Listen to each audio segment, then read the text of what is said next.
আমাদের এই ভাঙড় থেকে 3টে অঞ্চল আমরা হেরে গিয়েছিলাম। আমাদের সরকার সেই 3টে অঞ্চলের ঘরটাকে পুরোপুরি বন্ধ করে দিয়েছে। দাদার খাবে আর মামার গাইবে, বলবে ওটা মমতা বন্দ্যোপাধ্যায়ের বাবার টাকা। মমতা বন্দ্যোপাধ্যায় সরকার টাকা দেবে আর তার মা মাসে নিয়ে এই চালতাবেড়িয়া শানপুকুরের কিছু সমাজ বিরোধী তারা টানাটানি করবে। আমরা বলছি টাকা আমরা বন্ধ করে দিয়েছি, যদি হিম্মত থাকে বাপের বেটা হও সেই টাকা নিয়ে নাও, দেখি কত বাপের বেটা আছো তোমরা। আগামী দিনেও আমি পরিষ্কার বলি, আমাদের এই অঞ্চলে সিএমআরতে যে নাম এসছে, আমি প্রত্যেকটা নেতার কাছে অনুরোধ করব, আইএসএফ এর একজন না যেন টাকা পায় তার ব্যবস্থা আমাদের তৃণমূল কংগ্রেসকে করতে হবে।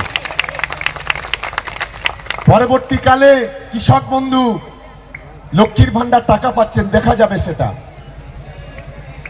কারণ এই টাকা কেন্দ্রের বিজেপি সরকার দিচ্ছে না, এই টাকা নওশাদ আব্বাসের মতো দালালরা দেয় না, এই টাকা মমতা বন্দ্যোপাধ্যায় তার রাজস্ব কোটা থেকে বাংলার গরিব মানুষের হাতে পৌঁছে দিচ্ছে, বাংলার মানুষের মুখে হাসি ফোটাচ্ছে। আমি একটা কথাই বলবো, সেটা হচ্ছে দীর্ঘদিনের উনি রাজনীতিবিদ, বাম রাজনীতি করেছেন, তৃণমূল করছে। রাজনীতিতে এই ধরনের ঔদ্ধত্য যারা দেখান, সাধারণভাবে মানুষ তাদের নির্বাচনে জেতা বন্ধ করে দেয়।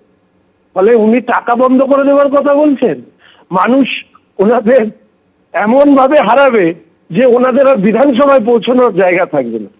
এই ধরনের বাজারি বক্তৃতা না দিয়ে তৃণমূল কংগ্রেস এবং তার অপশাসক রাজ্যের মানুষের কাছে আজকে যে নরকীয় পরিস্থিতি তৈরি করেছে, সেখানে আর ঘৃতাহুতি দেবেন না, যদি না নিজে জামানত বাজেয়াপ্ত করতে চান। দেখুন, আমি এটা আমার নিজের কথা নয়, আমি মমতা বন্দ্যোপাধ্যায়ের কথা ধার নিয়ে বলছি। রাজা চলে বাজার, কুত্তা ভকে হাজার। মমতা বন্দ্যোপাধ্যায় এক সময় বলেছিলেন, এখন শওকত মোল্লার কথা শুনে মমতা বন্দ্যোপাধ্যায়ের উক্তিটা মনে পড়ে যাচ্ছে। ভোট আসলে এরকম এই ধরনের ঢেউ ঢেউ আমরা অনেক শুনবো, কিন্তু এর থেকে একটা জিনিস বোঝা যাচ্ছে, দুর্দণ্ড প্রতাপ অপরাজেয় তৃণমূলের শওকত মোল্লারা হেরে যাওয়ার ভয়টা পাচ্ছেন।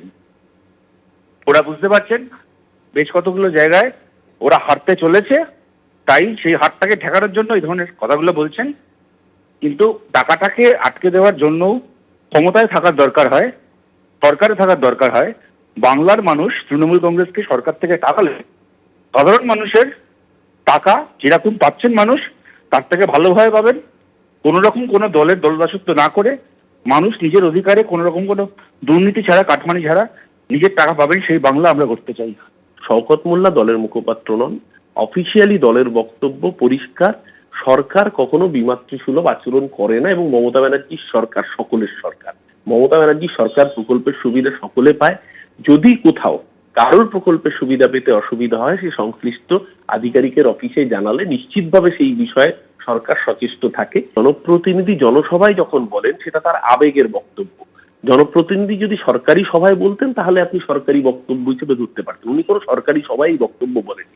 জনসভায় কর্মীদের চাঙ্গা করার জন্য অনেক সময় আবেগতাড়িত হয়ে নেতৃত্ব অনেক কিছু বলে রাখেন, কিন্তু আমাদের দলের বার্তা দেবেন মমতা বন্দ্যোপাধ্যায়, অভিষেক বন্দ্যোপাধ্যায়। তারা প্রথম দিন থেকে খুব পরিষ্কার একটা জায়গায়, মমতা ব্যানার্জির সরকার বাংলার 10.5 কোটি মানুষের সরকার। এটা বিজেপির কাজ টাকা আটকে রাখা। বিজেপি বাংলার 100 দিনের টাকা আটকে রাখে, বিজেপি আবাসের টাকা আটকে রেখেছে। মমতা ব্যানার্জি বাংলার বাড়ি দিচ্ছে, মমতা ব্যানার্জি আমাদের মনরেগার টাকা দিচ্ছে, যে টাকা কেন্দ্রীয় সরকার আটকে রেখেছে। ওটা বিজেপির কালচার, তৃণমূলের কালচার এটা নয়। জনসভায় নেতারা গিয়ে মানুষের, জনতার আবেগকে, সেন্টিমেন্টকে মর্যাদা দিয়ে অনেক সময় অনেক কথা বলেন, সেটা সরকারি স্টেটমেন্ট নয়। এবিপি আনন্দ এগিয়ে থাকে, এগিয়ে রাখে।